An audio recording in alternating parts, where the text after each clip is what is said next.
5 years and millions of dollars later, a state computer system overhaul is stalled. The major project to modernize the system offering retirement benefits to thousands of public employees came to a halt earlier this year. News 3's Jessica Arp has been investigating what happened here. Well, we know tonight that it's possible the state might sue a computer vendor for stopping work on the project earlier this year, but it's unclear whether the state may need to start over on this major system overhaul and what happens to the millions that have already been spent. It's touted on the State Department of Employee Trust Fund's website as a new web-based system that will aim to modernize how public employees access their information.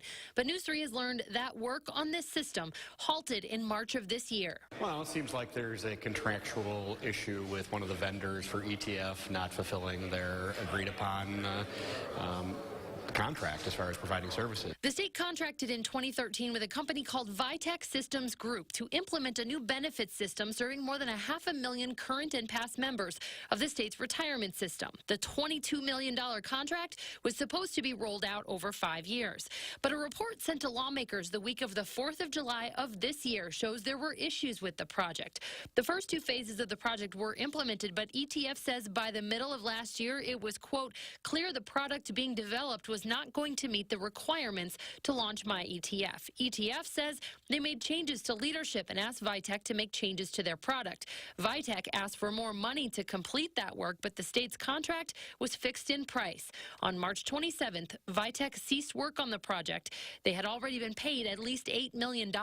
The state's Department of Employee Trust Funds has declined to answer our questions, saying they are consulting with the Department of Justice. The head of the state's group insurance board, which met this week, declined to comment as well. That board was told in June that Vitech walked off the project, which the company disputes. In a statement to News 3, they declined to comment other than to, quote, strongly deny that Vitech ever walked off the project.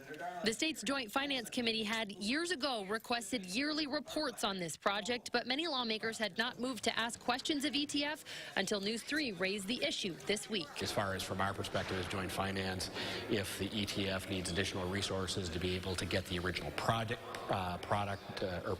completed, we'll take a look at that, but I do believe that the original contract should either be honored or that it will end up in some type of litigation. Now, that may be possible, but DOJ has only told us that the matter remains, quote, under review. Vitech's legal counsel said they would have more information after their own review expected in 4 weeks. Jessica, thank you.